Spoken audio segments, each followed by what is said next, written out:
A Danish ship had been stranded off the coast of West Africa for 3 days due to a lack of wind. Its captain, Jan Magnus Dens, decided to use the time to clean the ship's exterior. Sailors on a platform lowered over the ship's side were busy scrubbing the ship's sides with a brush. At one point, a giant animal emerged from the water.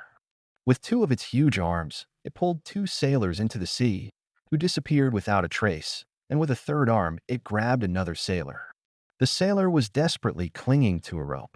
The crewmates freed him by cutting off the sea monster's arm with their swords.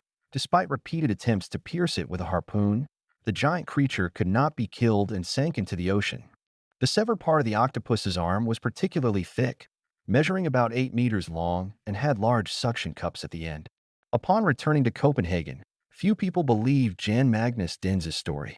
One man, however, listened to him seriously. This was the young French naturalist Denis de Montfort.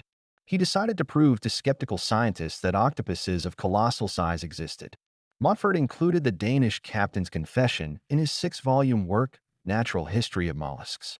These books were published in Paris between 1802 and 1805 and were vehemently criticized by a number of skeptical scientists who claimed that some of the author's accounts were fanciful. Despite the criticisms that were brought to him, Montfort continued to collect data on the existence of the giant octopus. Thus, in the early 1800s, in the port of Dunkirk in northern France, Montfort spoke with the captain of an American whaling ship, Ben Jonson.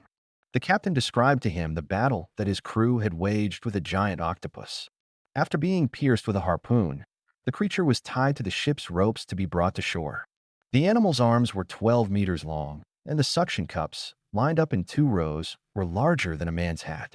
However, the octopus managed to free itself before the ship arrived at the shore.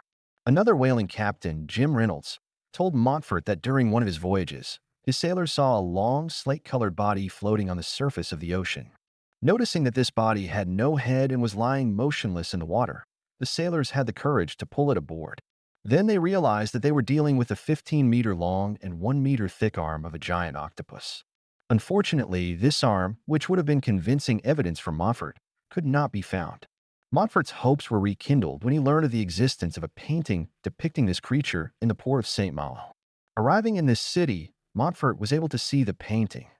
At his request, a local painter reproduced it.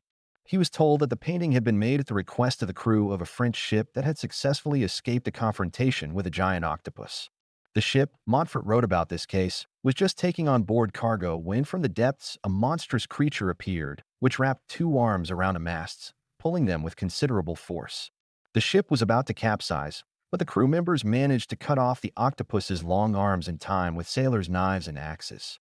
A reproduction of the aforementioned painting appeared in another controversial book by Montfort, but none of his critics wanted to go to St. Malo to see the original.